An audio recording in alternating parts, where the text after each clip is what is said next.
नमस्कार दोस्तों। ओम लाइब्रेरी के करंट अफेयर्स के सेशन में आप सभी का हार्दिक स्वागत है। शुरू करते हैं आज के करंट अफेयर्स। सबसे पहले आज का दिन 21 मई आतंकवाद विरोधी दिवस। आतंकवाद विरोधी दिवस क्यों मनाया जाता है? पूर्व प्रधानमंत्री राजीव गांधी की पुण्यतिथि के रूप में 21 मई को भारत में आतंकवाद निरोधी दिवस मनाया जाता है। आतंकवाद विरोधी दिवस मनाने का उद्देश्य राष्ट्रीय हितों पर पड़ने वाले प्रतिकूल प्रभावों, आतंकवाद के कारण आम जनता को हो रही परेशानियों एवं आतंकवादी हिंसा को दूर रखना है। श्री राजीव गांधी भारत के सबसे युवा प्रधानमंत्री थे तथा राजीव गांधी ने 1984 से 1989 तक प्रधानमंत्री के रूप में कार्य किया। इसके अतिरिक्त 21 मई को अंतर्राष्ट्रीय चाय दिवस के रूप में भी मनाया जाता है। भारत की सिफारिश पर संयुक्त राष्ट्र महासभा ने 21 मई को अंतर्राष्ट्रीय चाय दिवस के रूप में घोषित किया है। बढ़ते हैं कल के प्रश्न की ओर। कल का प्रश्न हमारे द्वारा कल आपसे प्रश्न पूछा गया था कि अलीबाबा के सह संस्थापक जिन्होंने हाल ही में सॉफ्टबैंक के निर्देशक मंडल से इस्तीफा दे दिया था, इसका सही उत्तर है जैक मा। आइए जानते हैं जैक मा के बारे में। जैक मा ने बोर्ड में लगभग पिछले 13 साल से कार्यरत थे। मा के 25 जून को बोर्ड से इस्तीफा देने की संभावना है। आइए बढ़ते हैं आज के पहले प्रश्न की ओर। किस देश ने ओडिशा और पश्चिम बंगाल से टकराने वाले चक्रवात का नाम अम्फान रखा? थाईलैंड, मलेशिया, श्रीलंका या भारत? इसका सही उत्तर है थाईलैंड। आइए जानते हैं अम्फान के बारे में। इस चक्रवात का नाम अम्फान थाईलैंड ने 16 साल पहले रखा था। यह चक्रवात 1999 में ओडिशा के चक्रवात के बाद से बंगाल की खाड़ी में आने वाला पहला उष्णकटिबंधीय चक्रवात है। आइए जानते हैं उष्णकटिबंधीय चक्रवातों के बारे में। उष्णकटिबंधीय क्षेत्रों के महासागरों में उत्पन्न तथा विकसित होने वाले चक्रवातों को उष्णकटिबंधीय चक्रवात कहा जाता है। ये 5 डिग्री से 30 डिग्री उत्तर तथा 5 डिग्री से 30 डिग्री दक्षिण अक्षांशों के बीच उत्पन्न होते हैं। भूमध्य रेखा के दोनों ओर 5 से 8 डिग्री तक न्यूनतम क्षेत्र में कोरियोलिस बल के प्रभाव के कारण यहाँ चक्रवातों का अभाव रहता है।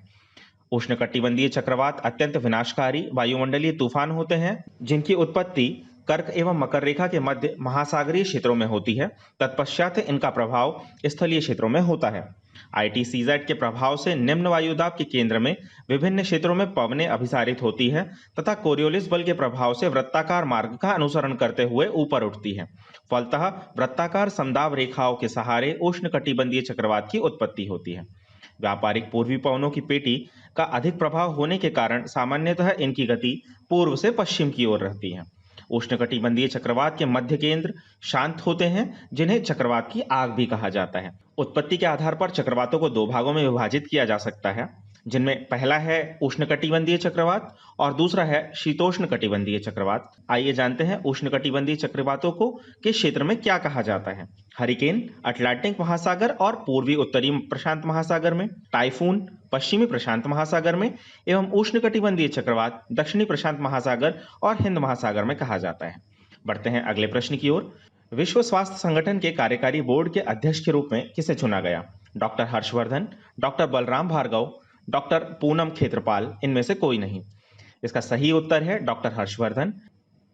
केंद्रीय स्वास्थ्य मंत्री हर्षवर्धन को विश्व स्वास्थ्य संगठन के कार्यकारी बोर्ड के अध्यक्ष के रूप में चुना गया है। वह 22 मई को जापान के डॉक्टर हिरोकी नकटामी के उत्तराधिकारी का पदभार संभालेंगे। WHO के कार्यकारी बोर्ड के वर्तमान में 34 सदस्य हैं। WHO की दक्षिण पूर्व एशिया समूह के लिए भारत को नामित किया गया है। भारत के अलावा बोर्ड के सदस्यों के रूप में बोत्सवाना, कोलंबिया, घाना, गिनी, मेडागास्कर, ओमान, कोरिया, रूस और ब्रिटेन भी शामिल है। बढ़ते हैं अगले प्रश्न की ओर। हाल ही में आयोजित विश्व स्वास्थ्य सभा में कोविड-19 से लड़ने के लिए विकासशील देशों की मदद करने के लिए किस देश ने $2 बिलियन के फंड की घोषणा की? चीन, रूस, कोलंबिया या भारत? इसका सही उत्तर है चीन। आइए जानते हैं। इस वर्ष विश्व स्वास्थ्य सभा का 73वां संस्करण हाल ही में वर्चुअली आयोजित किया गया। सामान्यतः यह आयोजन जिनोवा में किया जाता है। इसमें संयुक्त राष्ट्र के 194 सदस्य देशों के प्रतिनिधि भाग लेते हैं। भारत ने अन्य 122 देशों के साथ प्रमुख सम्मेलन पत्र का समर्थन किया है जो कोविड-19 को लेकर विश्व की प्रतिक्रिया की समीक्षा करने का प्रस्ताव देता है। चीन ने कोरोना वायरस महामारी से लड़ने के लिए 2 वर्षों में $2 बिलियन देने की प्रतिबद्धता जताई है। जानते हैं WHO के बारे में। WHO की स्थापना 7 अप्रैल 1948 को जिनेवा स्विट्जरलैंड में की गई। इसके महानिर्देशक वर्तमान में टेड्रोस एडहानॉम हैं जो इथोपिया के हैं। इसके अलावा इसकी उप महानिर्देशक सौम्या स्वामीनाथन जो भारत से है। बढ़ते हैं अगले प्रश्न की ओर। ग्रुप ऑफ लॉरिएट्स में कौन से नोबेल पुरस्कार विजेता शामिल थे? जिसने सभी सरकारों को वंचित वर्ग के बच्चों के लिए $1 ट्रिलियन खर्च करने का सुझाव दिया है? कैलाश सत्यार्थी, वेंकटरमन रामकृष्णन, अभिजीत बनर्जी या इनमें से कोई नहीं? इसका सही उत्तर है कैलाश सत्यार्थी। आइए जानते हैं ग्रुप ऑफ लॉरियट्स के बारे में। Laureates and Leaders for children संस्था की पहल पर नोबेल पुरस्कार विजेताओं और वैश्विक नेताओं ने बच्चों की सुरक्षा के लिए विश्व की सरकारों से आह्वान किया है कि वे लॉकडाउन के कारण और उसके बाद प्रभावित होने वाले बच्चों की सुरक्षा को प्राथमिकता दें और इस सिलसिले में अपनी एकजुटता दिखाएं। Laureates and Leaders for Children's की स्थापना 2014 में नोबेल शांति पुरस्कार के विजेता कैलाश सत्यार्थी द्वारा की गई थी। श्री सत्यार्थी 4 दशकों से बाल मजदूरी, बाल दुर्व्यवहार और बाल दास्ता के खिलाफ संघर्ष कर रहे हैं। इसके अलावा भारत में अब तक कुल 10 भारतीय व्यक्तियों को नोबेल पुरस्कार से सम्मानित किया जा चुका है। बढ़ते हैं अगले प्रश्न की ओर। जियोलॉजिकल सर्वे ऑफ इंडिया ने उभयचरों की कितनी प्रजातियों को गंभीर रूप से लुप्तप्राय के रूप में सूचीबद्ध किया है? 50, 35, 40 या 20? इसका सही उत्तर है 20। आइए जानते हैं जियोलॉजिकल सर्वे ऑफ इंडिया की इस रिपोर्ट के बारे में। जियोलॉजिकल सर्वे ऑफ इंडिया ने अपनी वेबसाइट पर भारतीय उभयचरों की एक सूची पोस्ट की है, जिसमें 20 प्रजातियों को गंभीर रूप से लुप्तप्राय और 35 प्रजातियों को लुप्तप्राय की श्रेणी में रखा गया है। गंभीर रूप से संकटग्रस्त उभयचरों में केरल, महाराष्ट्र और कर्नाटका के पश्चिमी घाट में पाए जाने वाले मेंढकों की कुछ प्रजातियां एवं उत्तर पूर्व की कुछ पहाड़ियों में शामिल प्रजातियों को शामिल किया गया है। जानते हैं भारतीय प्राणी विज्ञान सर्वेक्षण के बारे में। जेडएसआई पर्यावरण और वन मंत्रालय के तहत एक संगठन है। इसकी स्थापना 1916 में की गई थी। इसका मुख्यालय कोलकाता में है और इसके 16 क्षेत्रीय स्टेशन देश के विभिन्न भौगोलिक स्थानों में स्थित हैं। बढ़ते हैं अगले प्रश्न की ओर।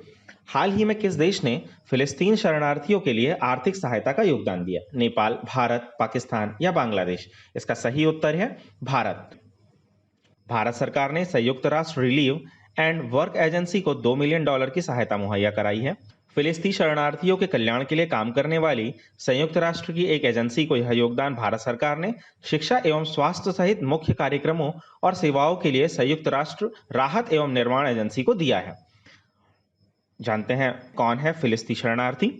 संयुक्त राष्ट्र राहत एवं कार्य एजेंसी द्वारा फिलिस्तीनी शरणार्थियों को उन व्यक्तियों के रूप में परिभाषित किया गया है जिनका निवास स्थान 1 जून 1946 से 15 मई 1948 की अवधि के दौरान फिलिस्तीन था, जिन्होंने वर्ष 1948 के संघर्ष के परिणाम स्वरूप घर और आजीविका दोनों खो दिए।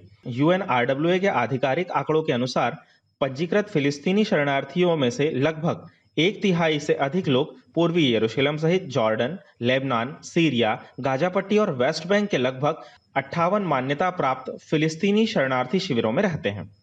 बढ़ते हैं अगले प्रश्न की ओर। लोकप्रिय गायिका लता मंगेशकर ने आत्मनिर्भर भारत की भावना को सलाम करते हुए एक गाना गाया है। इसका शीर्षक क्या है? जयतु जयतु भारतम, हम हार नहीं मानेंगे, यूनाइटेड वी फाइट या भारत भाभी? इसका सही उत्तर है जयतु जयतु भारतम। आइए जानते हैं इसके बारे में। लोकप्रिय गायिका लता मंगेशकर ने आत्मनिर्भर भारत की भावना को सलाम करते हुए एक गाना गाया है जिसका शीर्षक है जयतु जयतु भारतम। उन्होंने यह गाना भारत के लोगों और प्रधानमंत्री नरेंद्र मोदी को समर्पित किया है। इस गीत को प्रसिद्ध संगीतकार, कवि और लेखक प्रसून जोशी ने लिखा है। 211 कलाकारों ने एक होकर आत्मनिर्भर भारत की भावना से प्रेरित होकर इस गीत का निर्माण किया है। आइए जानते हैं लता मंगेशकर के बारे में। लता मंगेशकर को 2001 में भारत का सर्वोच्च नागरिक सम्मान भारत रत्न दिया गया। 1989 में दादा साहब फाल्के पुरस्कार से भी इन्हें सम्मानित किया जा चुका है। इन्हें अन्य नामों जैसे स्वर साम्राज्ञी, राष्ट्र की आवाज एवं भारत कोकिला के नाम से जाना जाता है। लता मंगेशकर ही एकमात्र ऐसी जीवित व्यक्ति है जिनके नाम से पुरस्कार दिए जाते हैं। आइए जानते हैं इस प्रश्न के अन्य ऑप्शंस के बारे में। हम हार नहीं मानेंगे HDFC द्वारा लॉन्च किया गया एवं यूनाइटेड वी फाइट ICCR द्वारा लॉन्च किया गया था। बढ़ते हैं अगले प्रश्न की ओर। मानव संसाधन विकास मंत्रालय द्वारा कौन सा नया मोबाइल ऐप लॉन्च किया गया जिसका उद्देश्य लॉकडाउन के कारण बंद पड़े शिक्षण संस्थानों के दौरान छात्रों की मदद करना है? समाधान नेशनल टेस्ट अभ्यास, करुणा या भारत पढ़े ऑनलाइन? इसका सही उत्तर है नेशनल टेस्ट अभ्यास। जानते हैं इसके बारे में। मानव विकास मंत्रालय द्वारा नेशनल टेस्ट अभ्यास नामक एक नया मोबाइल एप्लीकेशन लॉन्च किया गया है। इस ऐप को राष्ट्रीय परीक्षण एजेंसी द्वारा विकसित किया गया है। यह एप्लीकेशन JEE मेंस, नीट आदि जैसी परीक्षाओं के उम्मीदवारों को मॉक टेस्ट करने की मदद करेगी। यह एप्लीकेशन आर्टिफिशियल इंटेलिजेंस द्वारा संचालित है, इसीलिए छात्रों को पूरा टेस्ट देने के तुरंत बाद ही रिजल्ट मिल जाएगा। इस ऐप का मुख्य उद्देश्य लॉकडाउन के कारण बंद पड़े शिक्षण संस्थानों के दौरान छात्रों की मदद करना है। बढ़ते हैं अगले प्रश्न की ओर। हाल ही में रस्किन बॉन्ड ने अपने 86वें जन्मदिन पर एक किताब लॉन्च की, उसका शीर्षक क्या है? Hop On My Adventures on Boats, Trains and Planes, The Room of the Roof, Rusty Runs Away या वेरिएंट्स इन द वैली। इसका सही उत्तर है Hop On My Adventures on Boats, Trains and Planes. जानते हैं रस्किन बॉन्ड के बारे में। रस्किन बॉन्ड अंग्रेजी भाषा के एक विश्व प्रसिद्ध भारतीय लेखक हैं। याद रखिए, भारतीय लेखक हैं। 1999 में भारत सरकार ने उन्हें साहित्य के क्षेत्र में योगदान देने के लिए पद्मश्री से सम्मानित किया है। 2014 में उन्हें पद्म भूषण से भी सम्मानित किया गया है। Our Trees Still Grow in Dehra के लिए साहित्य अकादमी पुरस्कार भी इन्हें दिया गया है। बढ़ते हैं अगले प्रश्न की ओर। हाल ही में लेसोथो के प्रधानमंत्री ने अपने पद से इस्तीफा दे दिया, उनका नाम क्या है? एंटोनियो कोस्टा, जॉनिस जोंसा, बेंजामिन नेतन्याहू या थॉमस थॉबेन। इसका सही उत्तर है थॉमस थॉबेन। जानते हैं थॉमस थॉबेन के बारे में। थॉमस थॉबेन को अपनी पूर्व पत्नी की हत्या की साजिश के संदेह के कारण प्रधानमंत्री के पद से इस्तीफा देना पड़ा। जानते हैं लेसोथो के बारे में। लेसोथो एक लैंडलॉक कंट्री है। लेसोथो चारों ओर से दक्षिण अफ्रीका गणराज्य से घिरा हुआ है। लेसोथो की कैपिटल मोसेरू, लेसोथो की मुद्रा लेसोथो लोटी है। लेसोथो की सबसे बड़ी नदी ऑरेंज रिवर है, जिसकी लंबाई 2200 किलोमीटर है। आइए नजर डालते हैं इसी प्रश्न के अन्य ऑप्शंस की ओर। एंटोनियो कोस्टा, ये पुर्तगाल के प्रधानमंत्री हैं। जॉनिस जोंसा, जिन्होंने हाल ही में स्लोवेनिया के प्रधानमंत्री पद की शपथ ली थी। इसके अलावा बेंजामिन नेतन्याहू, जिन्होंने 5वीं बार इजराइल के प्रधानमंत्री बनने का गौरव प्राप्त किया है। दोस्तों, इस प्रकार हमारे आज के करंट अफेयर समाप्त होते हैं। अब समय है आज के प्रश्न का। आज का प्रश्न, हाल ही में 2019 का अलेक्जेंडर डैम्प्रियल अवार्ड किसने जीता? वाइस एडमिरल विनय बधवार, एडमिरल सुनील लांभा, एडमिरल करमवीर सिंह या इनमें से कोई नहीं? कृपया अपने उत्तर कमेंट बॉक्स में दें। आई होप कि आपको हमारा यह चैनल पसंद आ रहा होगा। यदि आपको हमारा यह चैनल पसंद आता है तो हमारे इस चैनल को लाइक करें, सब्सक्राइब करें और दूसरे लोगों के साथ शेयर करना ना भूलें। धन्यवाद।